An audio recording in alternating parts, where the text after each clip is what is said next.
सियाचिन दुनिया का सबसे खतरनाक, सबसे ऊंचा, सबसे कोल्ड बैटलफील्ड है। हिंदुस्तान की फौज एवरेज 16,000 से फीट से लेकर 23,000 फुट की ऊंचाई पर डिप्लॉयड है। वहां जिंदा रहना ही सबसे मुश्किल काम है। जब से हिंदुस्तान की फौज वहां दाखिल हुई है 1984 से अभी तक तकरीबन 895 लोगों की डेथ हुई है। 90 to 95% जो डेथ्स हुई हैं ये कोल्ड की वजह से, ऊंचाई की वजह से। वहाँ ऑक्सीजन तकरीबन 10% है। बहुत बड़े पैमाने पर टेम्परेचर जो है -60 डिग्री से लेकर -75 डिग्री तक होता है। हवाएं 100 नॉटिकल माइल तक की स्पीड पर चलती हैं। विंड चिल फैक्टर होता है -150 डिग्रीज, -160 डिग्रीज। वहाँ पे आपको चिल ब्लेन्स होते हैं, फ्रॉस्ट बाइट होता है, पल्मोनरी एडिमा होता है, सेरेब्रल एडिमा होता है और अनेकों और प्रकार की फिजिकल डिसेबिलिटीज होती है। जहाँ तक खाने का ताल्लुक है, 3 महीने की वहाँ स्टे होती है। 3 महीने में आपको कभी हॉट खाने का मतलब ही नहीं है। चॉकलेट्स खाने पड़ते हैं, ड्राई फ्रूट खाने पड़ते हैं और pre cooked food, tinned food, जिसको पानी भी पीने के लिए नहीं होता, उस बर्फ़ को ही पिघला के पीते, बर्फ़ के अंदर ही रहते हैं। स्पेशलाइज इक्विपमेंट होता है, स्पेशलाइज क्लोथिंग होती है जिसके माध्यम से आप बचते हैं। वहाँ पे रखने के लिए हिंदुस्तान को 4 से 5 करोड़ रुपए का खर्चा है प्रतिदिन। उसके बावजूद भी लाजमी है कि हम अपनी फ़ौज को वहाँ रखें, क्योंकि सियाचिन स्ट्रेटेजिकली बहुत इम्पोर्टेंट है। उसको होल्ड करने से हम चाइना के ऊपर निगरानी रख रहे हैं, पाकिस्तान के ऊपर निगरानी रख रहे हैं, काराकोरम का जो हाईवे है उसके ऊपर निगरानी रख रहे हैं, जो इकोनॉमिक कॉरिडोर ले करने जा रहे हैं उसके ऊपर निगरानी रखेंगे। सियाचिन एक बहुत बड़ा नेचुरल वाटर का रिजर्वॉयर है।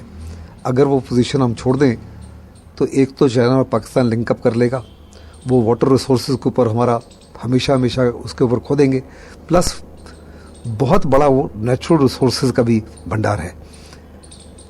इसके अलावा जितनी भी पाकिस्तान और चाइना की आपसी कोई गतिविधियां हैं, both by observation and fire, हम उनके ऊपर निगरानी रखते हैं। इसलिए सियाचिन को में स्थापित रहना तो एब्सोल्युटली लाजमी है। जहाँ तक हिंदुस्तान की फौज का ताल्लुक है, जवानों को वहाँ 3 महीने के लिए एट अ टाइम रखा जाता है। उनको स्टेजेस में वहाँ ले जाया जाता है। अलग अलग स्टेजेस होते हैं एक्लाइमेटाइजेशन की, 10,000 फुट के ऊपर, 13,000 फुट के ऊपर। फिर उनको एक स्पेशलाइज ट्रेनिंग दी जाती है 3 महीने के लिए बिफोर देयर इंडक्टेड देयर। उनको स्नो स्लाइड से कैसे डील करना है, एवलांचेस से कैसे डील करना है। वहाँ स्नो स्टॉर्म्स आते हैं जो 3-3 हफ्ते रहते हैं। विजिबिलिटी इतनी कम हो जाती है कि जो मैं आपको नहीं देख सकता, ऑलमोस्ट 0 फुट हो जाती है। तो ऐसे माहौल में survival itself is the biggest challenge. और अगर आपको याद है कि सेकेंड वर्ल्ड वॉर में और फर्स्ट वर्ल्ड वॉर में जर्मनी के ट्रुप्स रशिया से हारे, वो रशियन ट्रुप्स से नहीं हारे, रशियन विंटर से हारे। नेपोलियन भी रशिया से हारा वास्तव में सर्दी से, रशियन विंटर से। जो सियाचिन में कंडीशंस हैं उससे बहुत गुना ज़्यादा हार्श हैं एंड एब्सोल्युटली इनहॉस्पिटेबल टेरेन है। सर, तैयार कैसे किए जाते हैं हमारे सैनिक वहाँ तक जाने के लिए? कैसे उनकी ट्रेनिंग की जाती है? कैसे उनको फौज के अंदर से लिया जाता है या स्टार्टिंग से ही कोई सियाचिन के लिए स्पेशलाइजेशन किया जाता है? उसके बारे में नहीं, इन रोटेशन बारी बारी यूनिट्स की बारी आती है जो सियाचिन में जाते हैं। सियाचिन में इंडक्शन से पहले उनको बहुत बड़े पैमाने पर 3 महीने की स्नो वॉरफेयर स्कूल है गुलमर्ग में, वहाँ ट्रेनिंग दी जाती है। फिर और एक तो और इंस्टीट्यूशन है, वहाँ उनको ट्रेनिंग दी जाती है। फिर उनको एक्लाइमेटाइज किया जाता है 10,000 फुट की ऊंचाई पर, 13,000 फुट की ऊंचाई पर। फिर बेस कैंप में रखा जाता है जो 13,000 फुट पर है। फिर आहिस्ते आहिस्ते उनको ऊपर ले जाया जाता है। उनको वहाँ रहने के लिए हर प्रकार का मॉडर्न इक्विपमेंट दिया जाता है। आर्कटिक टेंट्स दिए जाते हैं, स्पेशलाइज इक्विपमेंट है, स्नो बूट्स हैं, स्नो सॉक्स हैं, स्नो ग्लव्स हैं।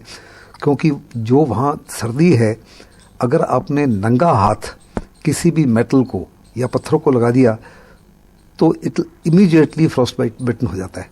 आप जब पुल बैक करते हो सिर्फ हड्डी रह जाती है, मांस हमेशा के लिए चला जाता है। तो पूरा स्पेशलाइज इक्विपमेंट होता है, स्पेशलाइज टाइप के फूड्स होते हैं, स्पेशलाइज टाइप के राशन होते हैं।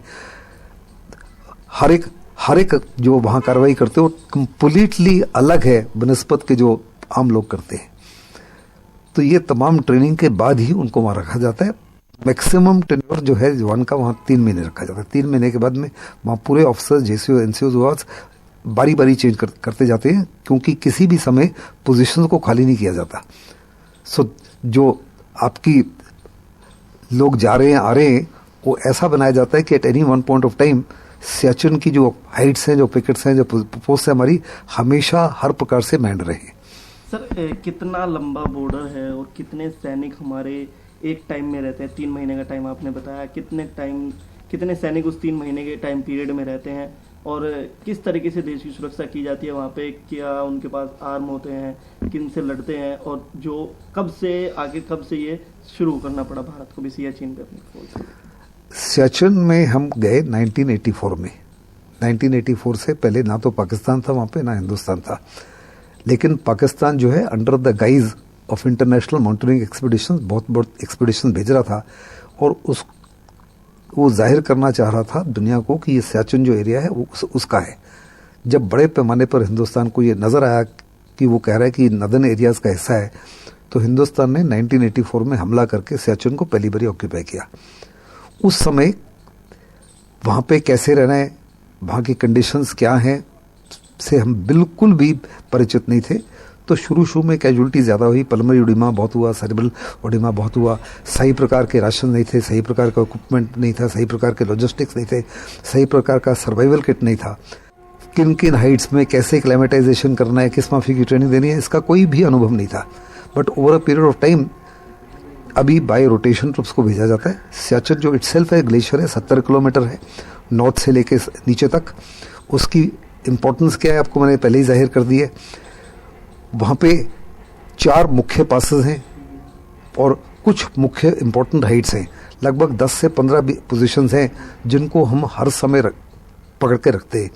कई जगह में केवल एक सेक्शन है, कई जगह में मैक्सिमम जो है प्लेटून स्ट्रेंथ जो अबाउट 30, नहीं तो 10 लोग ही वहाँ पे। टोटल सेक्शन में at any one point of time 300 से 400 से ज़्यादा लोग नहीं होते। इन्फेंट्री के अलावा वहाँ पे आर्टिलरी भी है, एयर डिफेंस भी है। एयर डिफेंस की मिसाइलें भी लगी हुई हैं दुश्मन के साथ कार्रवाई करने के लिए। एयर डिफेंस की गन्स भी लगी हुई हैं जो बोथ एक रोल में भी हैं और ग्राउंड रोल में भी काम करती हैं। इसी प्रकार के कुछ और आर्टिलरी भी है, क्योंकि अगर पाकिस्तान कोई इस माफी की कार्रवाई करे जिसमें आर्टिलरी वगैरह का इस्तेमाल करने की आवश्यकता हो, तो तमाम चीज़ें हैं। वहाँ पे स्पेशल राशंस दिए जाते हैं, जो टिंड फूड है, चॉकलेट्स है, ड्राई फ्रूट है, और कुछ डीआरडीओ ने कुछ नए तरीके के फ्रूट चीज़ें बनाई हैं जो वहाँ उन्हीं के माध्यम से आपको ज़िंदा रहना पड़ता है। आपके पास स्पेशल आर्कटिक टेंट्स होते हैं जिसमें आप रहते हो, जिसमें सोते हो। वहाँ पे जो आपका काम है दिन में अपने आप को मेंटेन करना, अपने आप को सस्टेन करना, अपने आप को प्रोटेक्ट करना सबसे बड़ा चैलेंज है। उसके बाद में जो अपने काम है देश की हिफाजत करना, देश की एकता और अखंडता रखना, उसके लिए जो भी वेयर विदॉल चाहिए, जो भी इक्विपमेंट चाहिए, जो भी चीज़ चाहिए वो प्रोवाइड की जाती है। उसको भी मेंटेन करना, सस्टेन करना बहुत लाजमी है। आपके जो वेपन्स हैं, आपके जो आर्टिलरी पीसेस जो जिनकी मैं बात कर रहा हूँ, उनकी मेंटेनेंस सस्टेनेंस भी बहुत इंपॉर्टेंट है, क्योंकि जो आपके चाल वाले पुर्जे हैं, मूविंग पार्ट्स हैं हर वेपन्स के, वो फ्रीज हो जाते हैं और एन मौके पर धोखा दे सकते हैं। सो इन सब को मेंटेन करना, अपने आप को फिजिकली मेंटेन करना, लगातार पेट्रोलिंग करना, ये वहाँ पे मुख्य कार्य हैं जो 24 घंटे करने पड़ते हैं। और ये जो पेट्रोलिंग है दिन में भी करनी पड़ती है, शाम को भी करनी पड़ती है, रात को भी करनी पड़ती है, फॉगी कंडीशन में भी करनी पड़ती है, स्नो स्टॉर्म में भी करने पड़ते हैं, लैंडस्लाइड्स में भी करना पड़ते हैं। वहाँ पे स्नो स्लाइड्स होते हैं, एवलांचेस होते हैं, लैंडस्लाइड्स होते हैं, और बहुत गहरी गहरी क्रेविसेस हैं, खाइयाँ, जिनमें अगर आप चले जाओ तो आपके फरिश्ते भी आपको नहीं पहचान पाएंगे। आपको याद होगा कि पिछले साल एक हवलदार की बॉडी मिली थी 12 साल के बाद में, जो बिल्कुल इंटैक्ट थी, वो नीचे -200 डिग्री सेंटीग्रेड में पड़ा हुआ था। तो उसे क्रेफिस में चले जाओ तो आपको ढूंढना वगैरह भी तकरीबन नामुमकिन है। ये जो जवान था, ये एक एवलांच के अंदर 10 मेड्रॉस रेजिमेंट के 10 जवान एवलांच के अंदर दब गए। 25 फुट स्नो के नीचे थे ये। 25 फुट स्नो का मतलब है तकरीबन 2.5 मंजिला बंद, उतनी ऊपर आपके स्नो थी। इनको ट्रेन किया जाता है कि साइड वे मूव करो, जिस तरफ एवलांच मूव कर रहा है उसी तरफ से रखो, स्विम करने की कोशिश करो, हिलाते रहो अपने आप को ताकि एयर पॉकेट हो जाए। लेकिन जब इतने बड़े पैमाने पर स्नो हो जाती है तो एयर पॉकेट्स के चांसेस बहुत नेग्लिजिबल हैं। जहाँ तक हनुमंता का केस ताल्लुक है, वहाँ पे फॉर्चुनेटली एक एयर पॉकेट क्रिएट हो चुका था। वो एयर पॉकेट क्रिएशन के माध्यम से वो ब्रीथ कर पा रहा था। एप्रोप्रिएट क्लोथिंग की वजह से इतने कोल्ड क्लाइमेट में भी उसको किसी प्रकार का चिलब्लेन नहीं हुआ, चाहे वो -100 डिग्री सेंटीग्रेड, -60 टू -100 डिग्रीज में था। सुबह शाम का फर्क है। ना उसको चिलब्लेन हुए, ना उसको कोई फ्रॉस्ट बाइट हुई, लेकिन कई प्रकार के बीमारियां हो गई। उसको पल्मोनरी एडिमा तो नहीं, पर निमोनिया हो गया है, सिंगल निमोनिया या डबल निमोनिया मालूम नहीं, उसका लिवर इफेक्ट हो गया है, किडनीज इफेक्ट हो गई हैं। अभी तक तो वो बचा है भगवान की मेहरबानी से, और अगर इसके बाद भी वो जीवित रहता है तो इंसान के साथ में भगवान का हाथ बहुत ही लाजमी और ज़रूरी है। उसके बचाव के लिए इस समय देश भर में पूजा हो रही है। हम लोग और सारी दुनिया पूजा की शक्ति में बहुत बिलीव करते हैं, और पूरे देश को मैं रिक्वेस्ट करता हूँ कि उसके जीवन के लिए पूजा करें, ताकि उसका परिवार और देश जो है खुशी की लहर में उठ सके। एटलीस्ट वन आदमी तो बच गया। सर, एक आखिरी सवाल। आपने कहा विजिबिलिटी बहुत कम होती है, आमने सामने भी नहीं दिख पाता, तो उस दौरान उस केस में हमारे सैनिक किस तरीके से सामने वाले से लड़ पाते हैं? किस तरीके से सामने वाले को हम देख पाते हैं कि हम ये आतंकवादी है या कौन है? उस कंडीशन में कैसे लड़ा जाता है? उस कंडीशन में लड़ा भी जाता है या नहीं लड़ा जाता? उन 22,000 से 23,000 फुट की ऊंचाई में केवल आप पेट्रोलिंग कर रहे हैं, आपको कोई नजर नहीं आता। आप कह रहे हैं कि वो कैसे पहचानो कि आतंकवादी है या आतंकवादी नहीं है, आपको कोई नजर ही नहीं आता, तो ये आतंकवादी या नॉन आतंकवादी का मतलब ही नहीं है। और उस पीरियड में हम ऊंचाई पर हैं। All the highest pickets are with us. Pakistan नीचे है। पाकिस्तान को उस समय मूव अप करके हमारे साथ पंगा लेना is an almost an impossibility, क्योंकि 100% गारंटीड डेथ होगी उसकी।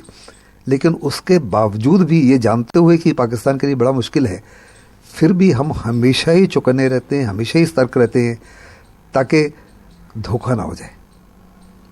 उन कंडीशंस में भी, उन जीरो विजिबिलिटी में भी हम एक दूसरे के साथ टॉगल रोप से बांध के चलते हैं, हाथ से हाथ मिला के चलते हैं। You feel the next man in front of you, नहीं तो आप हमेशा हमेशा के लिए गुम जाओगे। लेकिन ये कंडीशंस के बावजूद भी फौज को सतर्क रहना पड़ता है, देश की हिफाजत के लिए और देश की छवि के लिए, देश की इज्जत के लिए। सर, बस आखिरी में हनुमंत थापा के लिए क्या कहेंगे, जैसे कोमा में है, उसके लिए एक लाइन। हनुमंत थापा तो इस समय बड़ी क्रिटिकल कंडीशन में, जो भी देश के उच्च दर्जे के डॉक्टर्स कर सकते हैं वो कर रहे हैं। हमारे प्रधानमंत्री खुद उसको मिलने गए। प्रधानमंत्री ने डॉक्टरों से बातचीत की, chief of the army staff गए, डिफेंस मिनिस्टर गए। यानी दूसरे लफ्ज़ों में, जब मैं ऐसे चीफ, वो पूरी आर्मी को रिप्रेजेंट करते हैं, डिफेंस मिनिस्टर पूरे देश को रिप्रेजेंट करते हैं, प्रधानमंत्री पूरे देश की शुभकामनाएं लेके गए। सो पूरा देश उसके लिए पूजा कर रहा है, उसके लिए प्रार्थना कर रहा है कि किसी ना किसी तरीके से भगवान उसको इस संकट से निकाल दे। And my prayers are with him and my sympathies आप लोगों के थ्रू और पूरे देश की, उसकी फैमिली और उसके बच्चों के साथ में। Thank you sir.